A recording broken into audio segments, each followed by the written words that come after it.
So just a quick technical check. Dr. Patterson, are you able to see my screen, the first slide? Yes, everything looks awesome. We're ready to go. All right, perfect. All right, so just wanted to begin today's discussion and take a moment and just thank everybody who's on the call today, both my committee and then several other folks who are cheering me from the sidelines. So as Dr. Patterson mentioned, the committee has my paper, they've read through it, and even the folks on the phone at least have the PowerPoint, they're familiar with my work, with my research.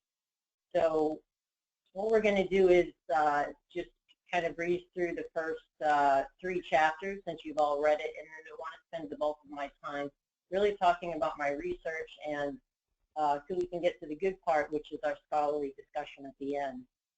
So just to dive right in then, for about 7 years I had the opportunity to work as a client liaison.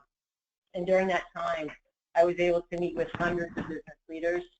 And my goal during our meetings was to identify their organizational needs and challenges with the goal of creating a human resources strategy plan to help address those challenges. And then we would work with our performance folks and HR specialists to address those those challenges that they had.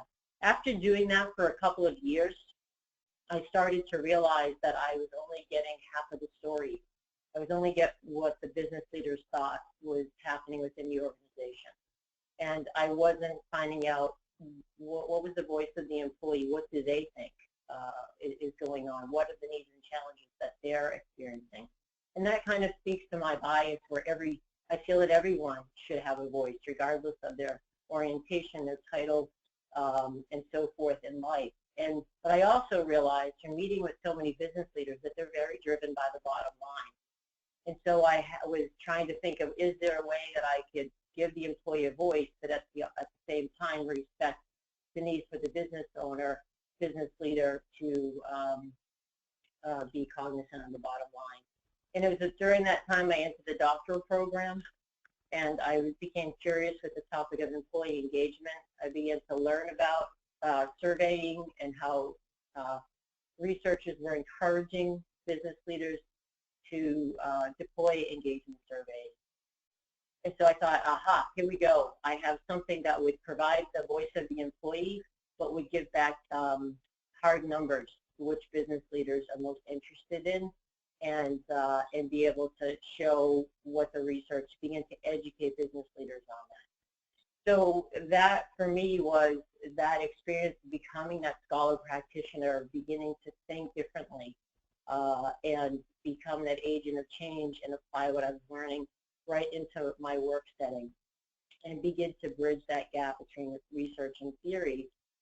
And what I noticed is when I began to become this agent of change in my mind in how I spoke with people and people within my organization and my clients, I was granted a seat at the table with leaders within the organization I'm working at, and given projects to actually flush this out and see if this would work.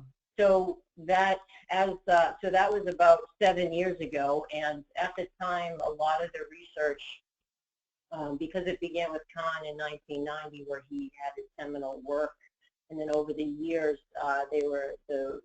the researchers were trying to convince business leaders, hey, this is important, you need to measure it.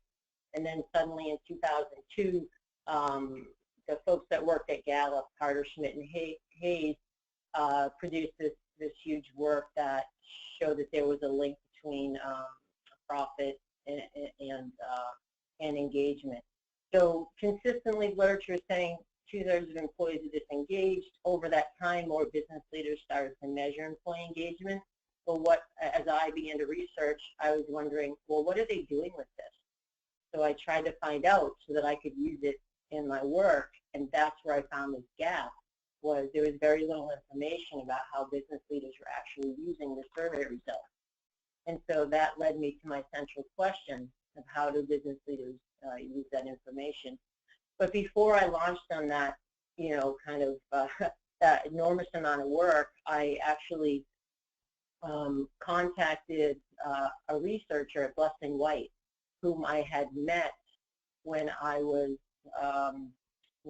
at a conference, and I said, hey, this is the central question that I'm looking to spend an enormous amount of time researching. What do you feel about this? Is this relevant to what's happening? Is there a need to find the answer to this? And she said, Jackie, 5 years ago, if you asked me that question, we weren't ready. We weren't there yet in how we had educated leaders, but this is very timely. So it gave me confidence to move forward. And so therefore, the purpose of the study then was to identify how our business leaders using this information. So it made the most sense to me to do this in a real life context. So the methodology included a single site case study, and the theoretical framework that I chose was the normative decision model, and more on that to come. My data collection process, as you read, had the opportunity to meet with 7 leaders, and one was on the phone, the rest were face-to-face over 2 days. And the research site was a company, 1,500 employees. They're actually a global organization, but they're headquartered in the Northeast, North America. You can see their industry. And then from there, I went through the data transcription, the coding, the analysis in order to get my themes and findings, and then my implications and outcomes and limitations, and even some recommendations that we'll discuss. So a little bit, next couple of slides will talk about the participants, because obviously they're so crucial to all of this. The participants that I had were business leaders in various levels of the organization. And the main criteria, other than being a business leader, was they needed to have access to the employee engagement survey results, and it had to have been deployed in the last 12 to 24 months. So I didn't control for gender, age, ethnicity, race, or physical location of the leader. And this study is directed at HR professionals, engagement researchers, and business leaders. I believe they'd be really interested in having a conversation about the results. As a matter of fact, I've already had some of those conversations, and they were interested. So the summary of participants, I feel this is a nice slide to just kind of pause for a moment, because if you look at the summary of participants, I was fortunate to get a really broad spectrum of participants, from manager level to executive leader level, which is a director level, to senior executive level. And then I also was able to get folks that had varying years of within the organization, and all but one supervised others. The individual that didn't was the senior human resources professional who oversaw other human HR folks, and she also worked directly with the leaders, so therefore no one reported directly to her.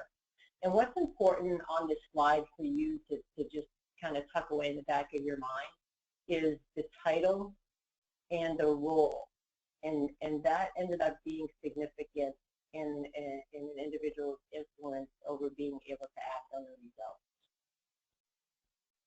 So the theoretical framework was the normative decision model, and when you think about a survey itself, the employee engagement survey, a survey itself is designed to provide feedback, and in this case, I equate that to the voice of the employee. So when I viewed the survey results through the normative decision model and looked at the decisions that the leaders made, they almost exclusively fell under the autocratic 2 decision-making process. Because this theory looks at 2 things: the variety of the decision that was made, and it looks at the process that the leader went through to make that.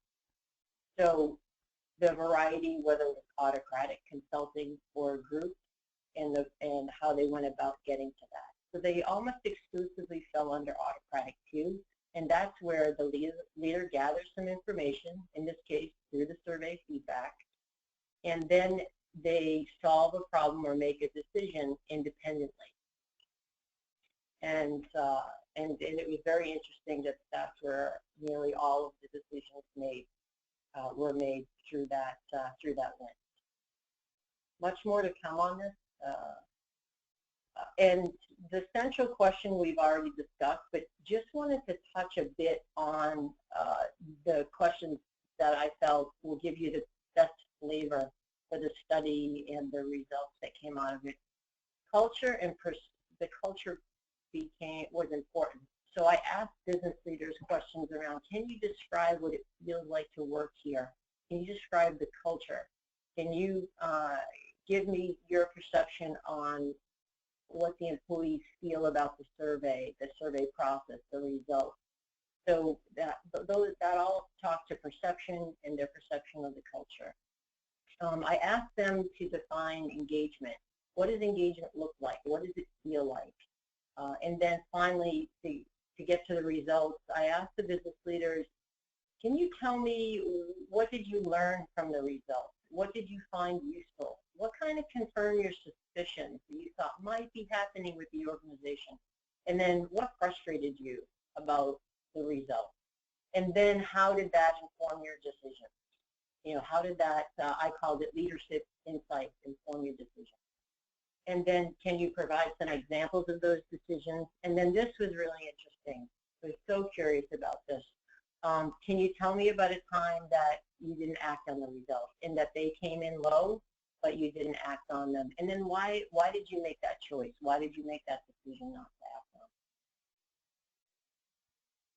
So I don't expect you to read through this. This is just a little slice of the coding and the themes, the descriptors that were given, and then some samples of the comments of the leaders. And of course, I did this quite extensively for all of the 7 individuals, and then was able to sort all of that and come up with some themes and some sub-themes. So again, I think it's important on this slide to pause to give you context, and so we can have a nice conversation at the end. There were 7 themes that I identified, and if you asked me, you know, which 2 are most important, and you said you only get to choose 2, it would have to be 6 and 7. But 1 through 5 laid a foundation to get to 6 and 7. So the first theme is culture, and when I asked the business leaders, tell me about the culture and what it feels like to work here, that was followed up with not an answer but a question. So do you mean the company's culture, or do you mean my business unit's culture? And that made me pause for a second. I said, no, describe the company's culture. And then from that, I heard things like, well, it's a combination of lots of acquisitions. It's really frustrating to navigate here. You know, the impression is that we're a big company, but really we're a small company culture because we're made up of all these little companies that are blended together. Another leader described it as we're kind of like a blended family, or even a global blended family who are trying to work together. And so I got this sense of it feeling very disjointed, and so the frustrations that came out of that. This led to an identity crisis among the employees and among the leaders.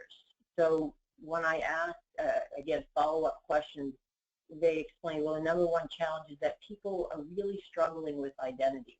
So they were absorbed into this company, and all of a sudden, lots of their colleagues were let go, and they don't really know who these colleagues are, how to get this, who to go to for questions.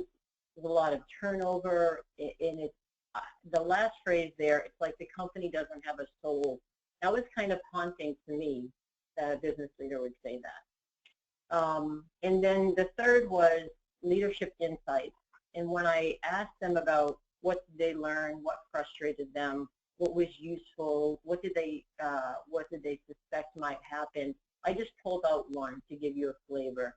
And one business leader, this is actually the senior VP of HR, I said, what frustrated you about it? He said, trying to respond. People think that the company has to come knocking at your workstation or your office and take you by the hand and develop you, as opposed to you taking responsibility for your own development. So that was an interesting frustration. And then number 4, that when I asked them to describe engagement, to define it, tell me what it feels like, they told me things like, it's about passion, it's about getting up in the morning and just feeling energized about coming to work, idea generation.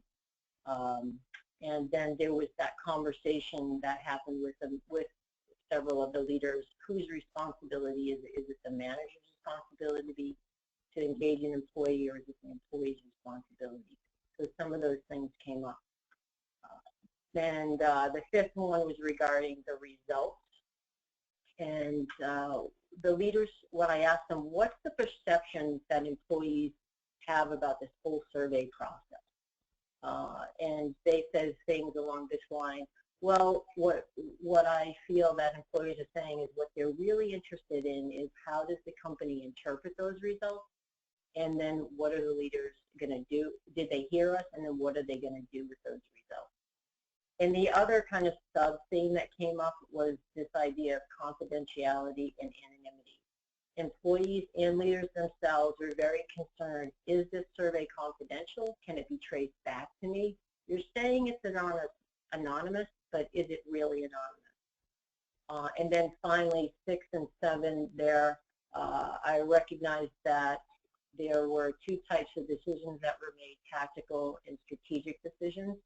So to give you an example of each, a tactical decision, or what they called as a quick win, moving the needle forward, was it came back that the results were low in the area of rewards and recognition. And one of the leaders said, you know, we have a formalized recognition problem. Our problem was we weren't communicating that. So they were able to roll that out to the employees and get a quick win and show them that they were heard.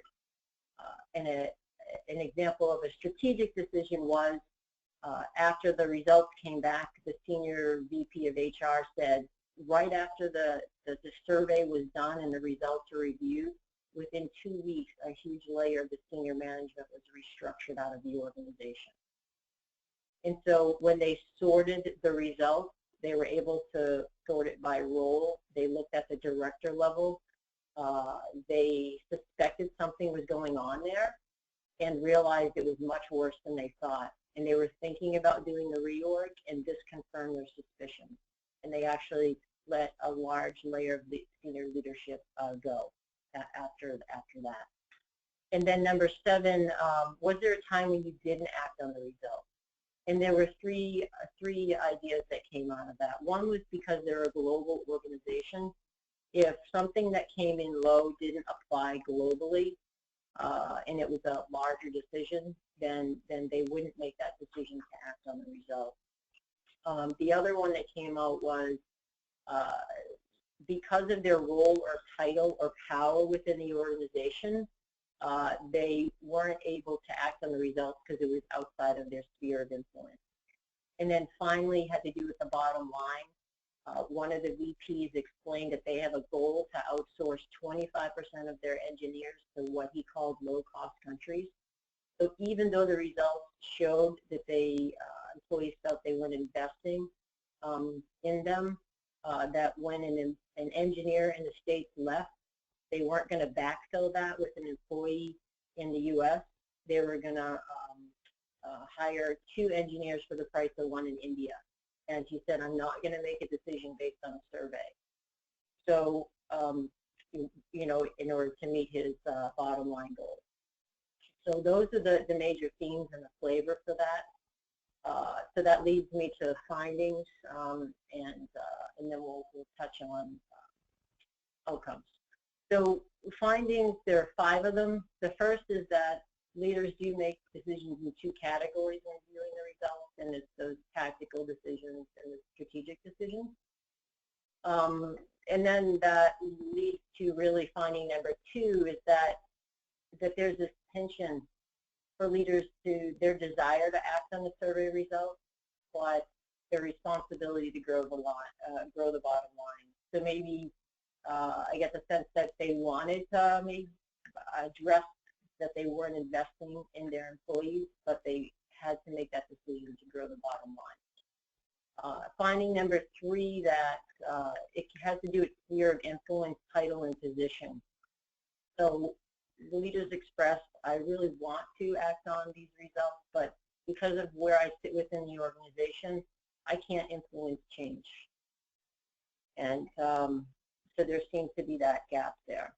And then finding number 4, there's a lot of conversation around the anonymity and confidentiality of the survey,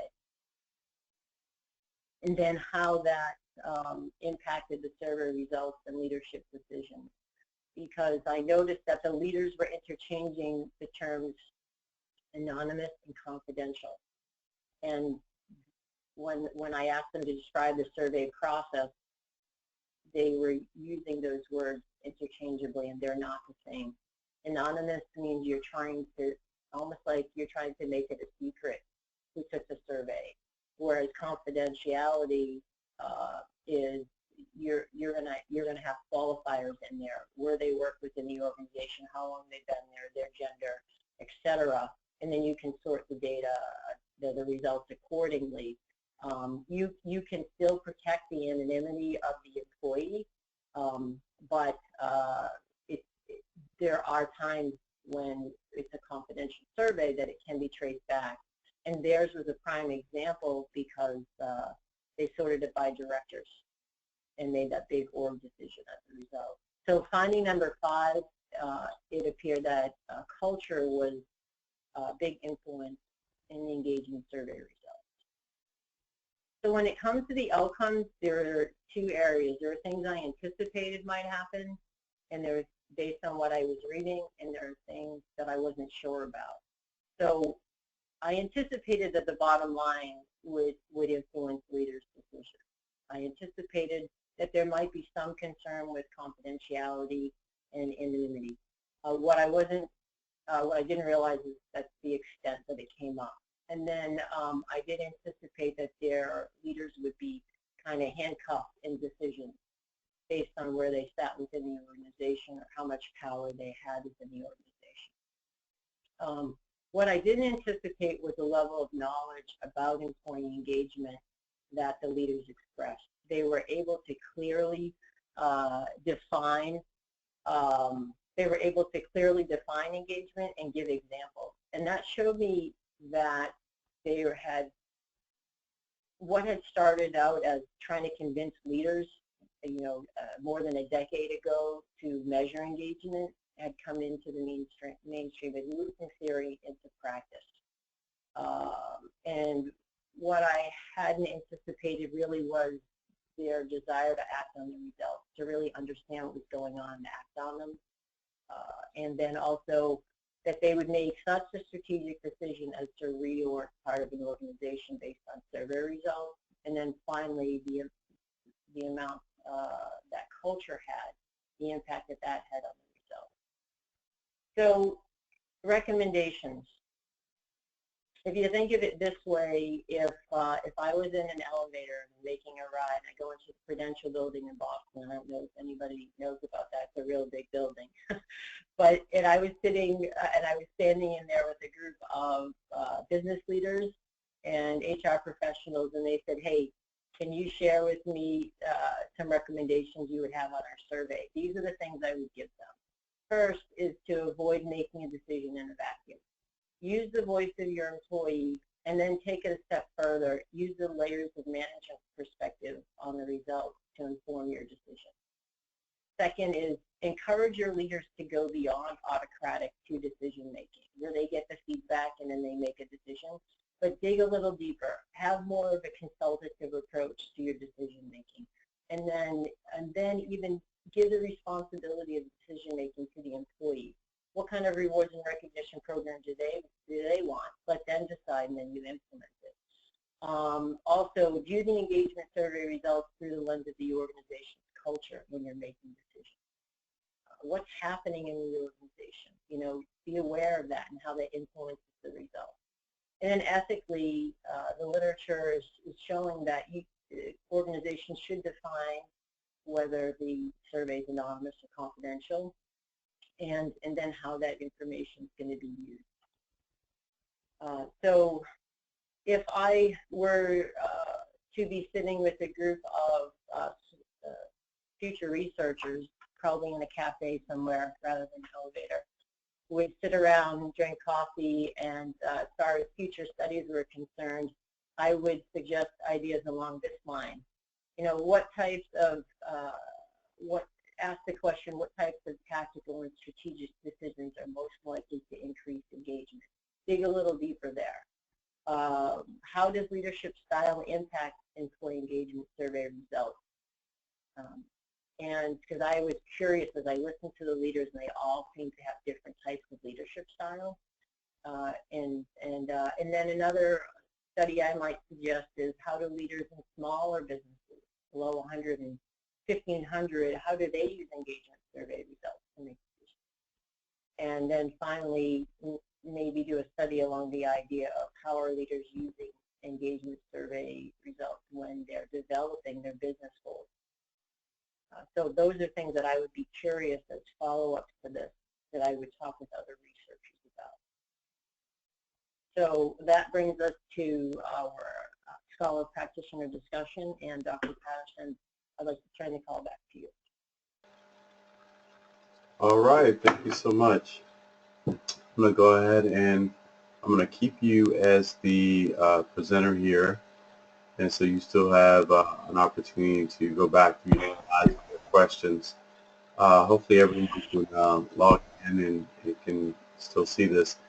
Jane, I'm going to start with you as her second reader with your first question, please.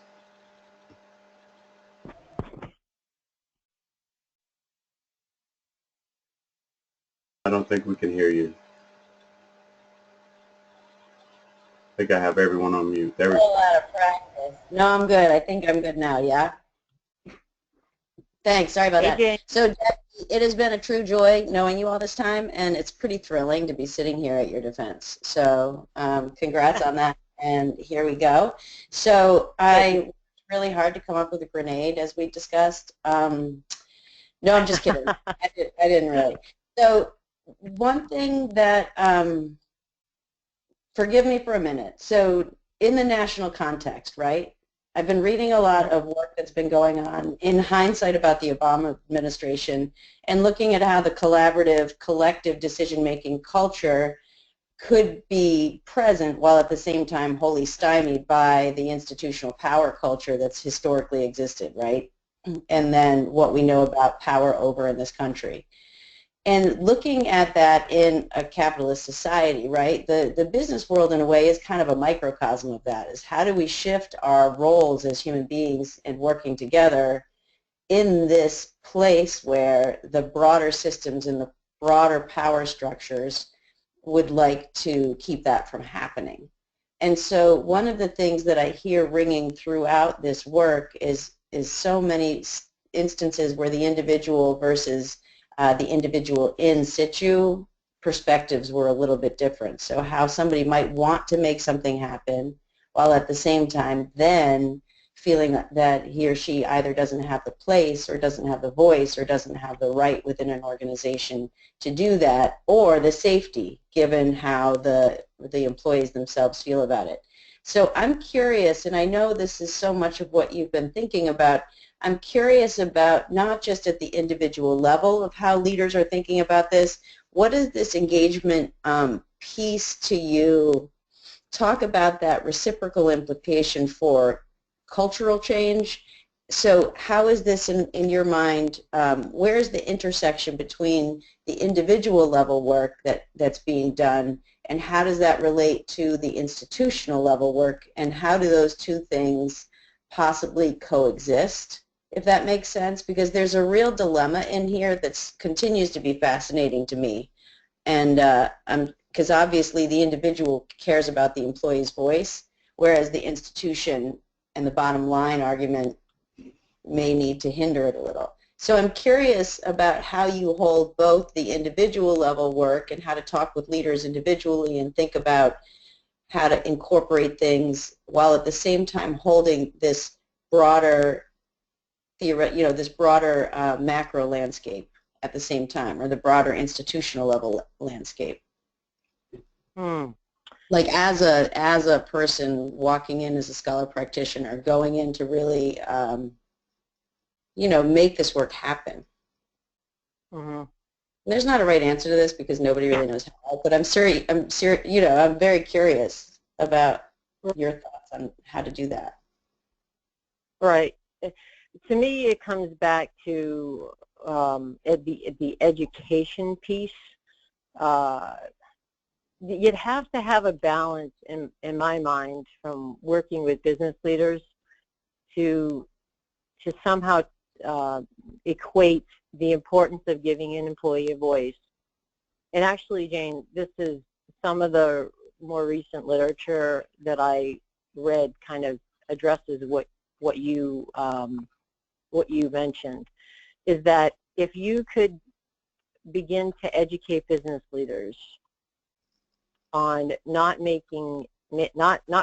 drawing it's this or this, but saying that let's take a look at your employee engagement and providing those employees a voice and how this organization should run and how it should operate, and then see that as critical to the goals that you set for the organization, and that maybe by listening, taking the example of outsourcing employees to low-cost countries, if I can, if perhaps if we could get business leaders to get those engineers in a room and say, hey, our goal is to outsource 25% of our engineers to low-cost countries, because this essentially is the number that we need to hit in order to hit our business goals. So what business leaders are doing is they're just saying, okay, we're outsourcing, rather than bringing that conversation back to the people who are going to be impacted by it and say, well, what solution do you have? Maybe there's another way that we can still hit our bottom line and keep hiring folks if you guys feel that's better for your collaborative process here, then let's come up with a way. So rather than making it's this or this, but bringing it back to employees and saying, let's allow them to help with that solution. And that's difficult because that means they have to trust. I think business leaders by nature want to hold tightly to that position of making those decisions and that position of power. I think of it this way. One time I read this kind of an interesting story where I think it was in the parts of Africa, they have these little monkeys. And you know what a gourd is? And you hollow out the gourd, and how they would capture monkeys was they would hollow out a gourd, put a peanut in it, and they create a hole, put a peanut in it just large enough for a monkey to put their hand into the gourd, grab the peanut, and then they didn't want to let go of the peanut, but yet they couldn't get away either. They were kind of trapped there. And so I kind of think of that as business units. They get trapped in that way of thinking.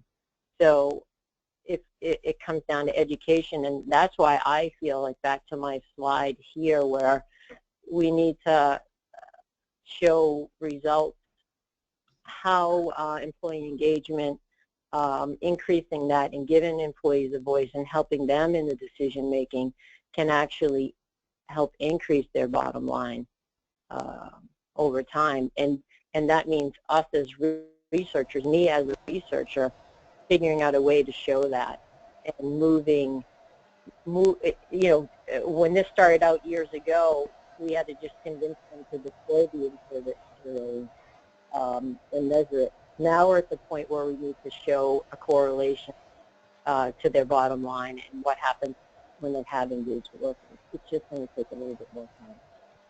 That's going to lead me to my second question, which I won't ask now, but thank you. Thank you so much. I appreciate hearing your thoughts on that, and I think it's a dilemma across so many organizations right now that, yeah, thank you.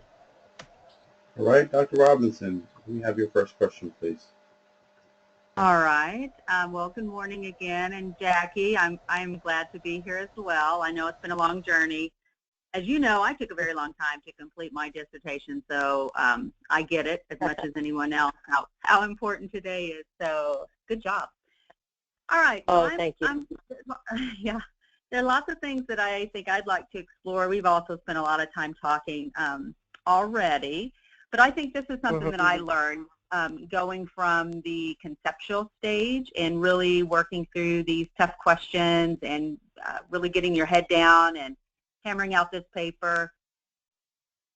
It took me, I think, a little bit of time for all of the swirling around in my mind to really gel. And I'm not sure if people ask me this question early enough. It took me a while to kind of get this figured out myself.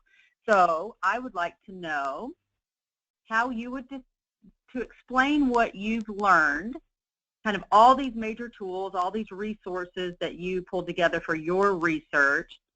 Explain to someone who really doesn't have a strong background engagement, such as Jane does, and you do now as well. Explain to someone how all of these tools and resources work together to form what I would consider a cohesive and useful lens through which to view and interpret the phenomenon that you looked at, which is a lot of things, but basically at the core of it is leader decision making. So tell us just in a nutshell how you would describe that.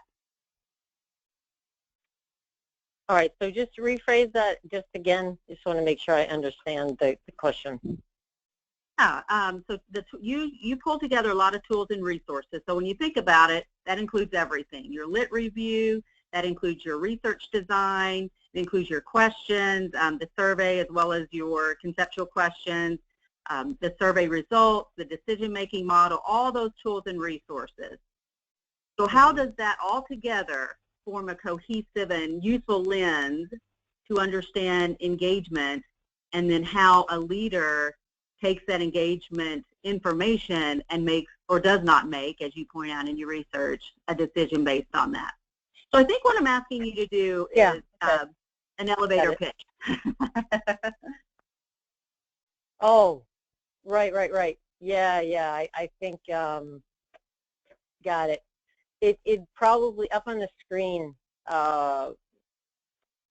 it probably would address, what would address that would be the first two, is all of those things, the lit review, the survey results, the normative decision model, the conversations that happen,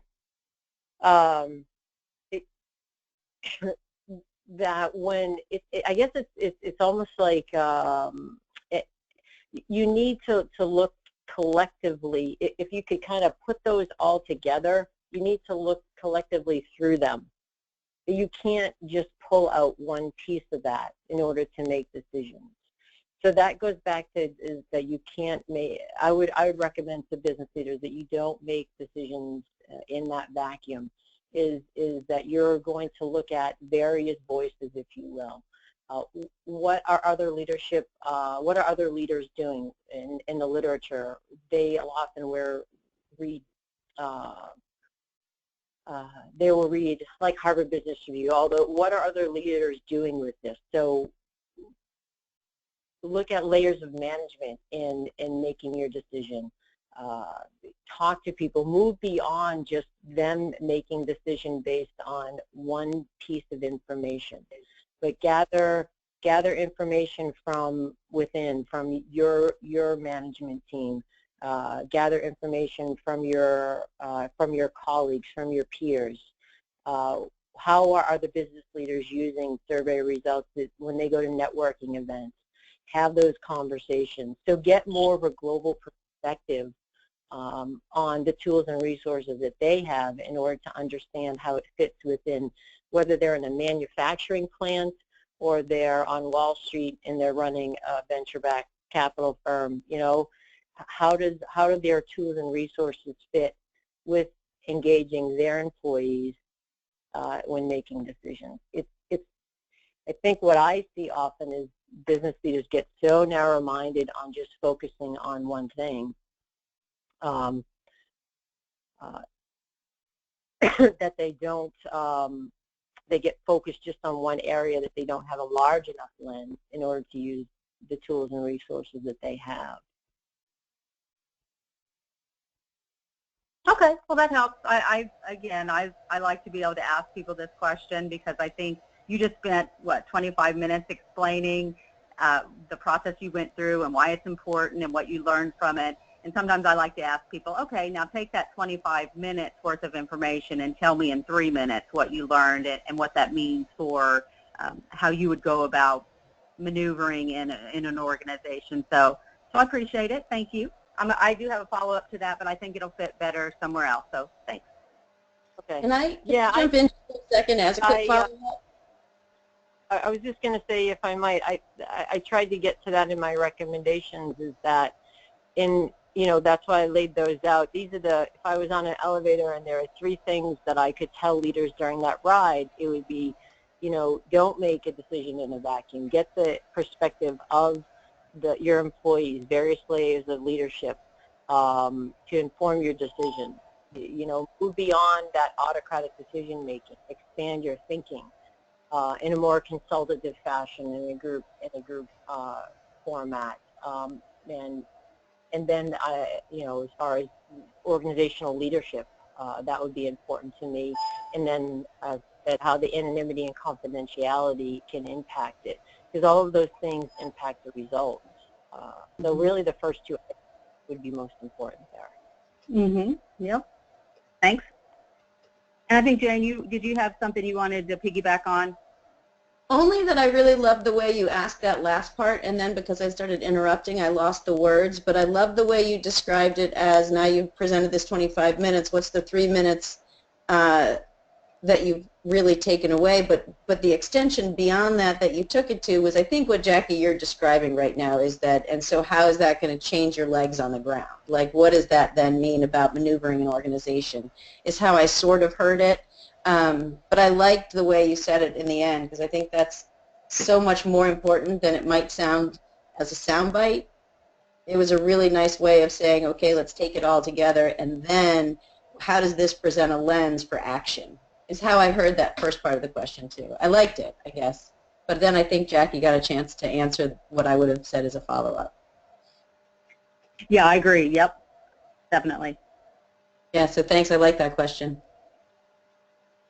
So, Dr. Lohman, you're up again for the second question.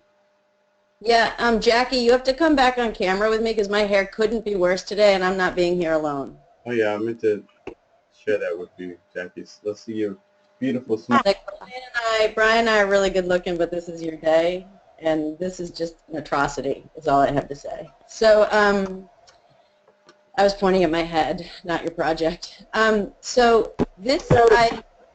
super appreciated Laura's question there, and there was a lot to it that I think in the time frame we have, we could keep asking components of that question over and over again. Like, I would love to keep asking that question, but I also want to talk a little bit, and I think this probably parallels to it, or at least companions it pretty well, that I love where this began, right, was a measurement of employee engagement.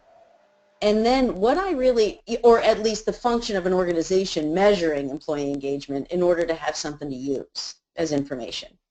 And then I love how the way you answered my first question almost gave me goosebumps, because it's like, okay, that's the shift. Like, there's this change in looking from theory as this remote idea of, okay, are people engaged, as opposed to a theory of action, which is what does engagement look like in order to create this culture of high-functioning organization. Whether it's about the bottom line or about how people feel within that organization, those two probably will go together at some level.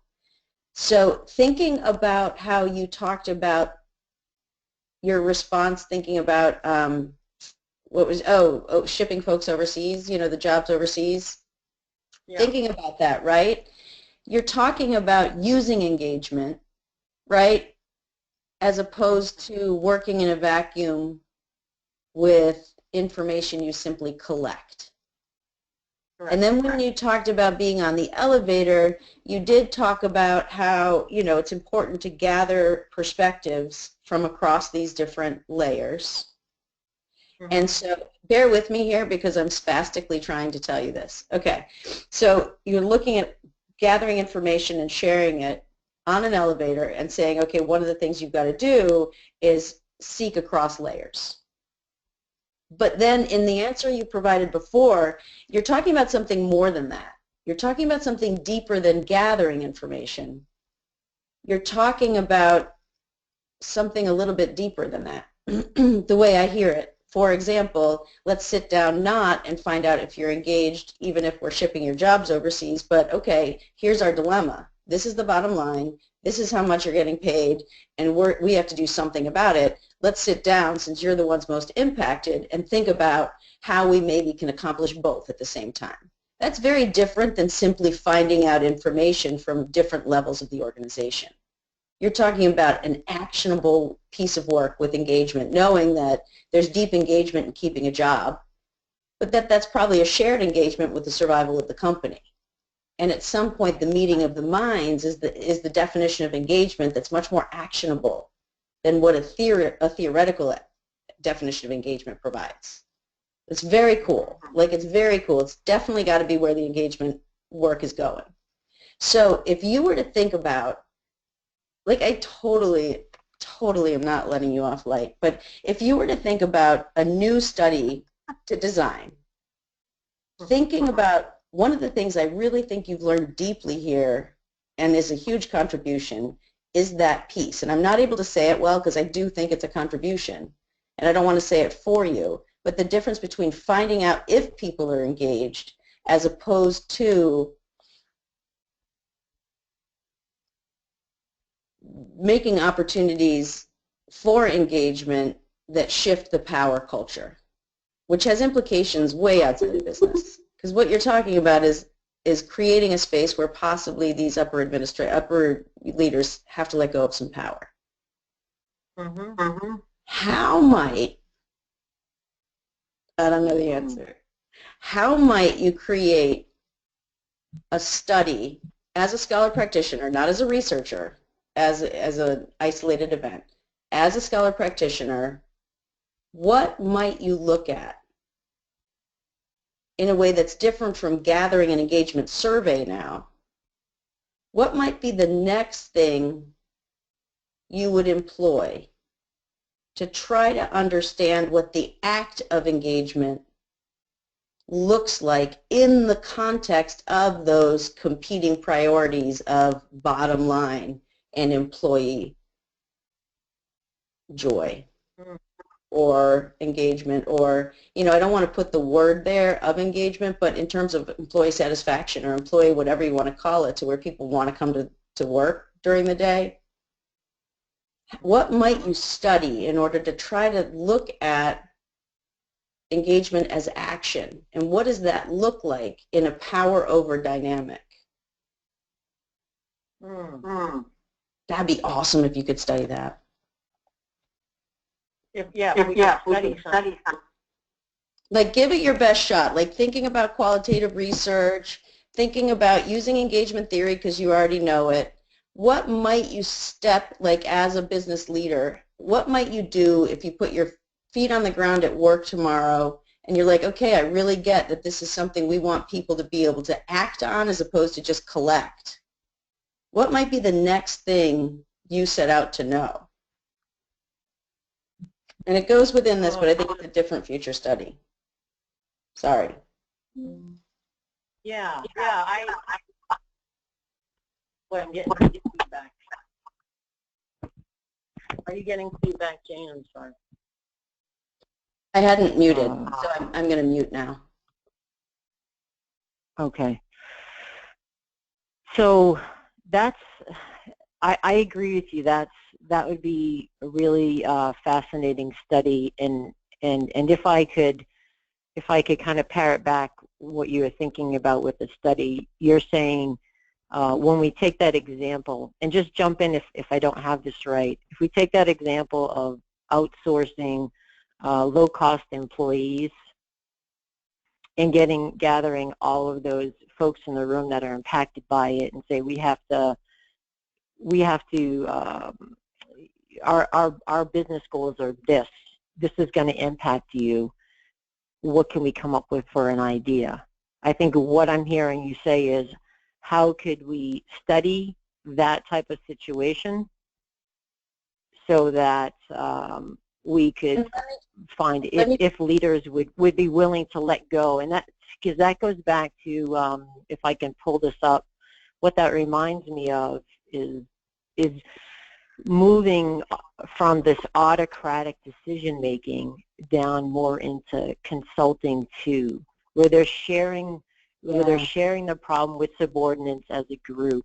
They're obtaining their ideas and suggestions, and then from there, moving past this here, that they may or may not take suggestions based on the subordinate's influence. So you're saying, what could set us? What type of study could set it up so that leaders would move to that direction of that more consultative approach to decision making? Is that accurate? I think you could take it a couple of different ways, but to keep it concrete, which is what my brain does not do, I love the idea of saying, okay, let's say we did this thing with the engineers in the room in response to shipping jobs overseas. And one of the things that I believe that research does, as opposed to capture, I think it facilitates a different level of analysis. And that's one of the things that I think research on the ground matters the most for, is the kind of way where our brains shift when we learn this level of analysis. How do we employ that level of analysis really in that decision-making game? And so if you were to study, how could it be I don't know, dude, but like, what if it was, what would you study? Let's say, what point, okay, I'll give you a point to enter the study with. Let's say the leaders like, to heck with it, okay, Jackie, I'm going to give this a try. I'm going to say, here's this dilemma, we got to ship some jobs out. I'm willing to try this idea that we're going to pull the engineers together and say, okay, what of it, here's our dilemma, bottom line, your jobs.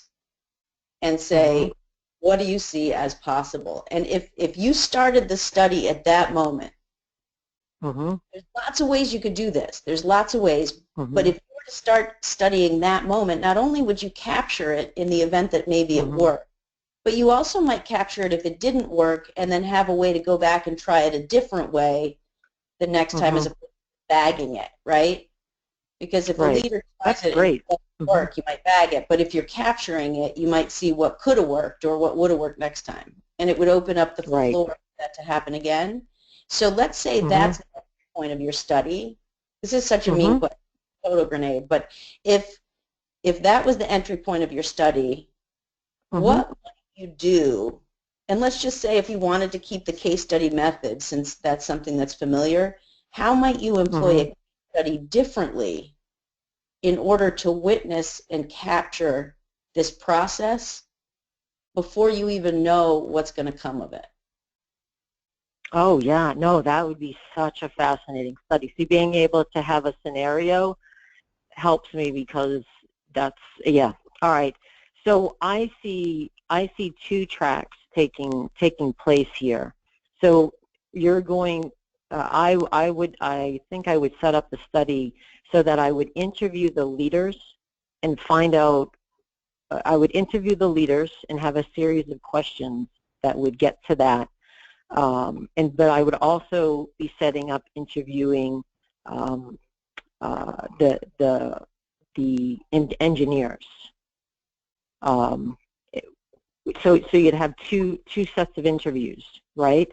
Where if you could come up with really creative questions and ask them the same questions, but look at the competing perspectives all along. You see what I mean? So if you had 5 questions or 7 questions that you were going to ask in order to answer that overarching question, you would ask them of the leaders, of every leader you sat down with and every engineer that you sat down with, and then look at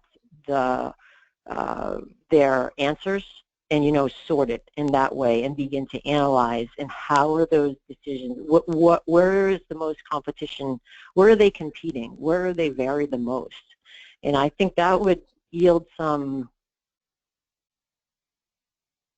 really fascinating to see what are the engineers thinking about saving their jobs and ideas that they come up with versus how the business leaders are viewing how they need to get to the bottom line.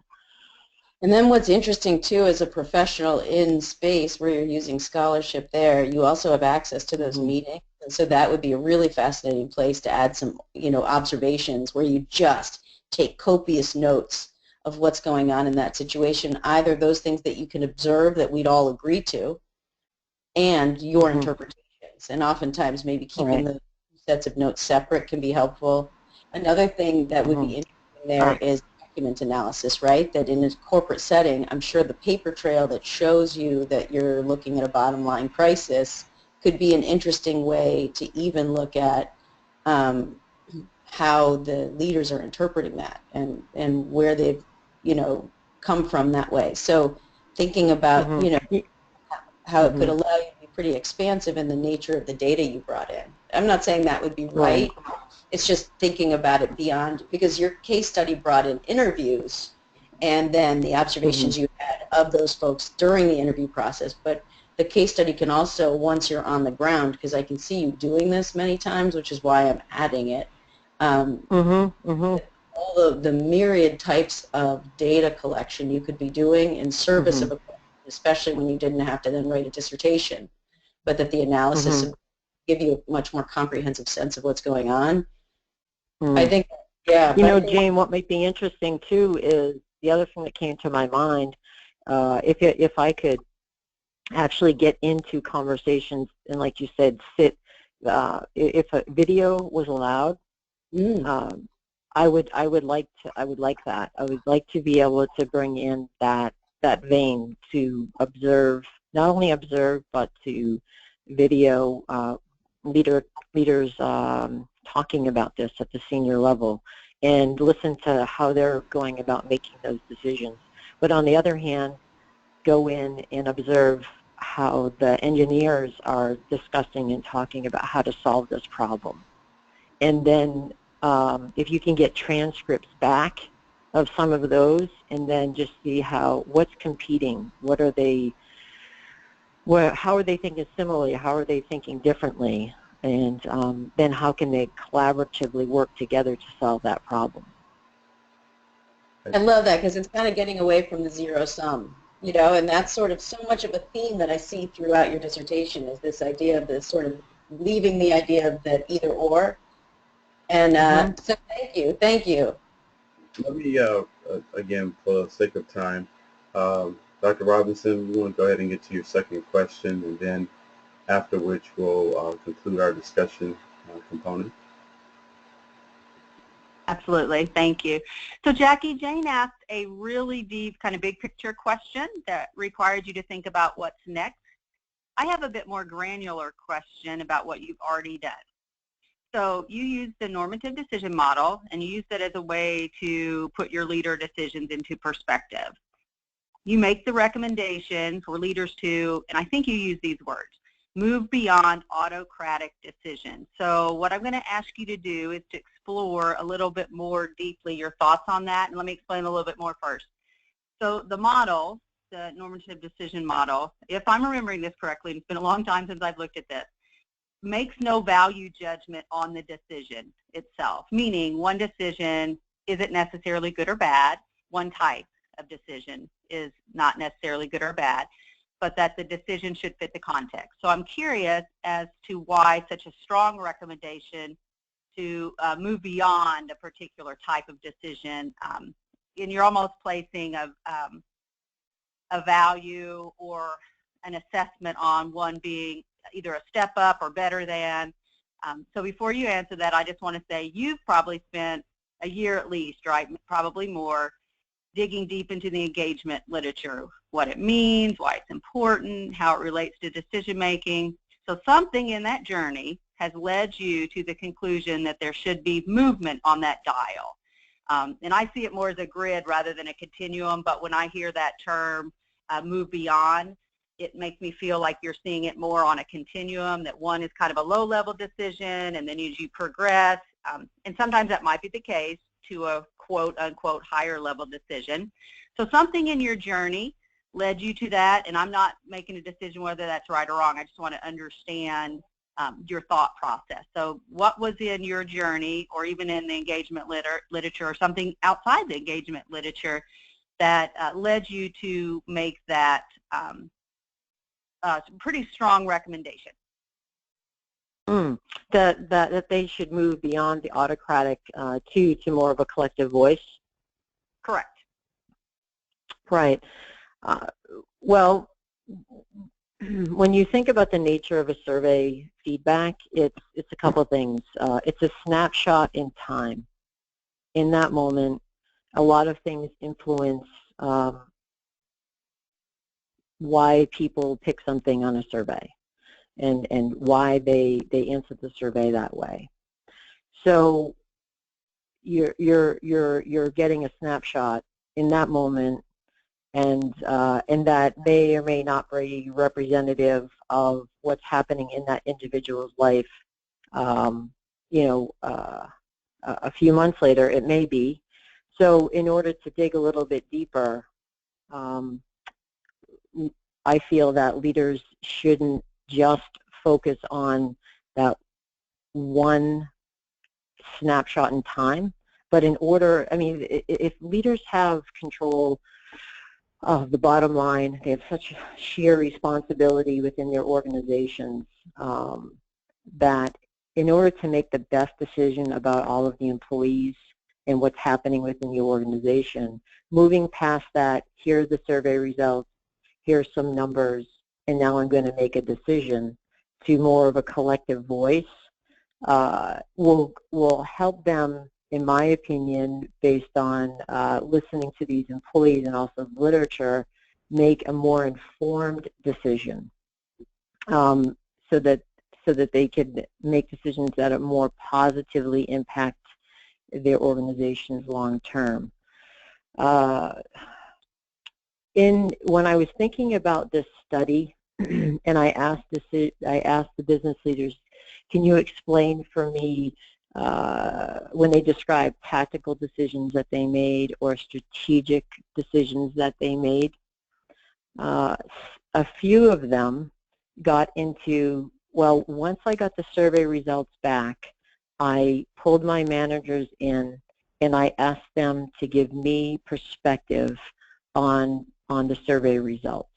And then we got together collectively and set some goals for how we were going to address those needs of the employees. To me, that was taking the autocratic, taking the survey results, moving past the autocratic into more consultative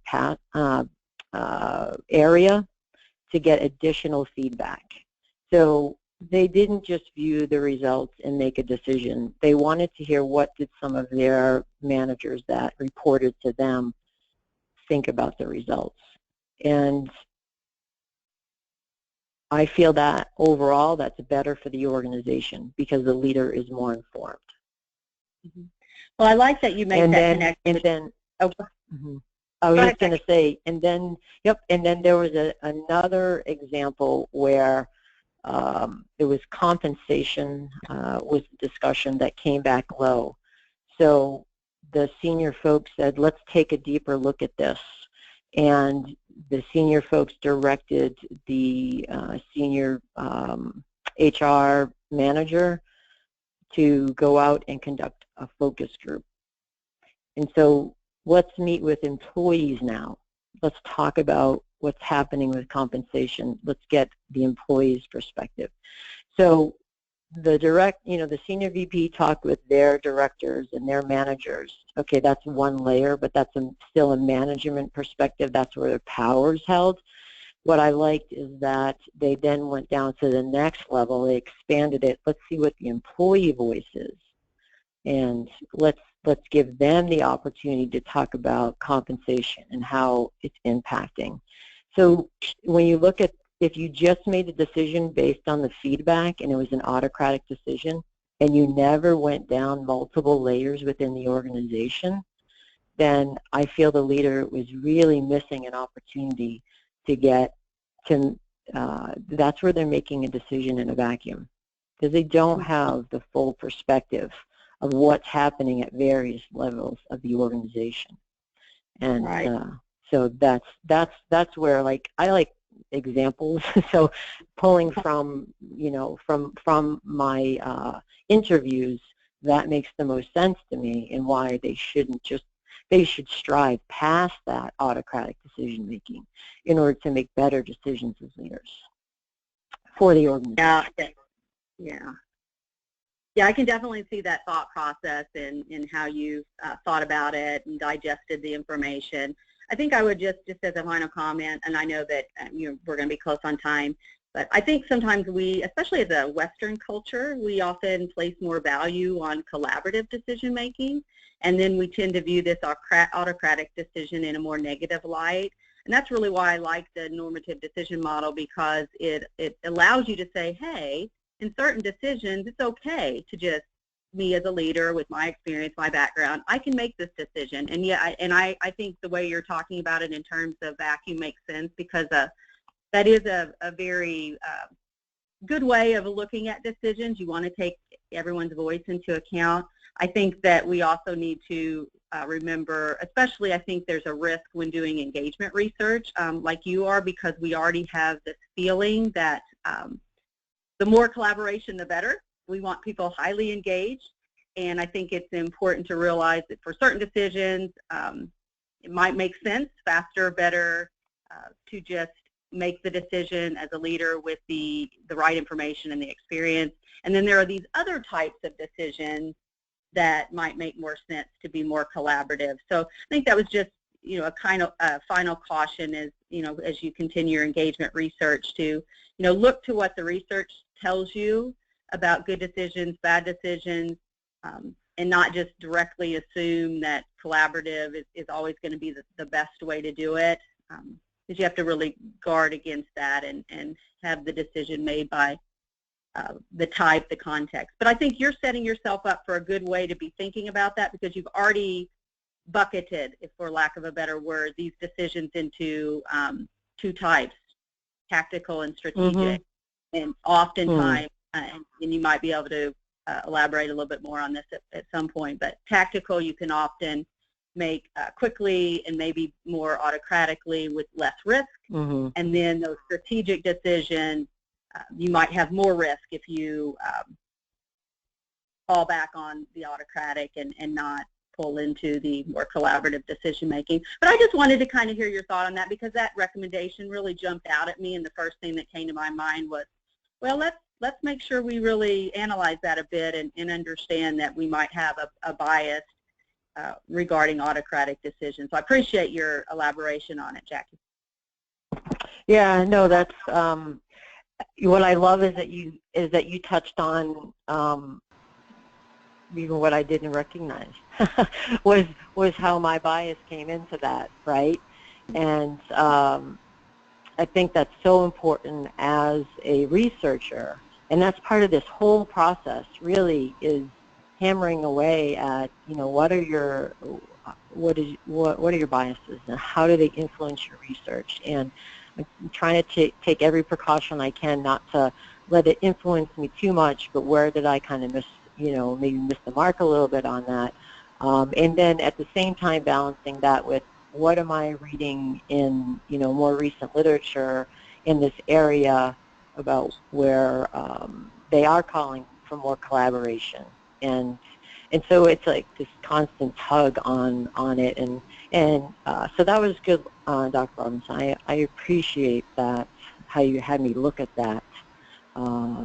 And from a global perspective, I was thinking about the study and how this is a global organization, and one of the leaders said, as far as their decision making, they have to keep that global perspective in mind because of the different cultures. So they have folks in India, and they would view. You're accurate. You're absolutely right. They would view collaboration quite differently than we would here. So Yeah, that's a great example. now that I think about, it, that's probably, even though they didn't go into detail there, that's probably in the back of their mind, having been over to India or been over to other cultures, other countries where they visited. Okay, I can see how they're expected to make the authoritative to type of decision. So good, really good insight. Yeah, because they're mostly based here, and that's something too, is I only have the opportunity to interview leaders here in the States. If I were to expand this, I would have tried to extend the net further. But then there are language issues and all kinds of things that come into play with that I wasn't prepared in how to handle. Totally. So Let me one sec, because I think really good. I love that. I love that, Dr. Robbins. That's really good insight and something I need to keep in mind. I think this is a really important thing to not just consider as an insight, though, because I think what it's about, there's definitely always the bias component for sure, and there's also what are we studying and what are we talking about point. And I think that may be a clincher for this one in this paper, that you're not really talking about one type of decision making, but you are talking about the predominance of one and what did the opportunities for other types look like. And so I'm not saying you didn't all or nothing it, but I think that in the languaging, and this is what I hadn't really been seeing, the languaging, and we'll talk about this later, but the languaging of it may force you to say, in a situation where we're talking strategic, not tactical, and saying that there is no one right way to, you know what I'm saying? Like kind of what Dr. Robinson's saying. True. There's time for this, time for that, just as there's time for, bottom line. Sometimes the realities of a bottom line, you're not going to have anybody have a job if you don't bottom line. So it's not that you never focus on the bottom line, but that, how do you focus on the bottom line in an example like that one that might give you opportunities you hadn't thought of before. So I think that's a really important point that, that if we're trying to talk about it so broadly, then there are holes beyond holes. But if you're able to really consolidate what points you're making in what context and when, that may be the point where what you have holds more water. I think that's because I don't think it's about never doing autocratic, but if you're going to write this paper and use this model to sort of suggest you're getting better when you get to group as opposed to different when you're getting to group, then that could be problematic for the reader. I think that's a good point. So we can look at that in the document. That may be the last leg. It's a very small amount. How to clarify what you're saying so that it's not right. So it doesn't suggest something like one's better than the other as opposed to time appropriate or situation appropriate. Right. Thinking of my paper, I actually don't think I brought out that it was better. It was as I was thinking about my recommendations toward the end. I started to think about expanding beyond just autocratic, because most of the leaders made decisions, when I viewed their decisions through the theoretical framework, they fell within autocratic, and I thought maybe they're missing something by not branching out a little bit more. And that's that probably would have been a better way to phrase it, rather than so hardcore on that, making it look like it was a bad decision. But perhaps I'd want to think about, should I expand? Would this be a better way of doing it? Should I expand into a more consulting, or take a look at the group for this particular thing, or shouldn't I? Maybe just be awareness that they don't get pigeonholed into their own decision making is now what I'm thinking. That's okay. That's really good. Really good discussion. Because it's a really important blinder to consider, and you also want to look at how language can sort of cement blinders and biases inadvertently. Where if you get too excited about an idea and write it in this sort of concrete frame, when your brain's not a concrete frame, but sometimes language can force us to be concrete in ways that aren't Right. So I think that's great. But can I ask a really, really fast question, even though we're out of time? Sure. Can you do less than 3 minutes, like a 30-second, how did your brain transform over the course of, because what I see it as, if you're going to earn a doctorate, you have to then employ that, and especially a doctor of education, I really believe it's claiming an identity and not just earning a credential. And so how does this shift your identity in a way that really embodies having earned a doctorate? Especially I'm absolutely amazed at how my way of thinking has changed in the last 7 years. So I think in the beginning I didn't think critically enough, and I approached problems differently. All right, so you're saying, how does being a scholar practitioner, how does putting that hat on, how has that changed my thinking, right? And acting, yeah. is kind of what you're getting to. So now, when I'm faced with a problem, I tend to pause more, and I tend to think of that problem from multiple perspectives. I think about theory and things that I've learned on that topic out in the literature, and then I tend to grapple with that problem a little bit inside, and then attempt to solve the problem or add to the conversation. So it's I don't know how to describe it. It's a way of thinking and seeing and being that just changes your perspective on life and how you grapple and wrestle with problems. And it's that that scholar it's I thought I articulated more in the beginning is by thinking differently about a problem, by bringing what I've learned about a topic into discussion. It's given me opportunity to have much higher level conversations with leaders within the organization, where before I may have just taken what they said and not questioned it, but to come back, if I am going to have that conversation, and just say, hey, did you think about this from this perspective?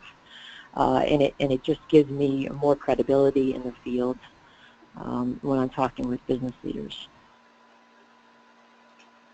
Well, thank you so much. I have really enjoyed the conversation. I've been taking a lot of notes here. And I think the great thing about this, Jackie, that you could continue to talk and share wisdom and insight, and also get more wisdom and insight from your second and third readers as we continue on. I think one of the things at this point, being that we have expired our 1 hour kind of time frame, is to go, well, one, for you to have a break and congratulate yourself on actually finishing this part of the process. I'm going to talk with my colleagues really quickly, and then I will either I'll send you a text message and or give you a call within the next few minutes to get you back on, and then let you know where we go from here. So yeah, all right, that sounds great. Yeah, you just click right off and we'll talk about you behind your back.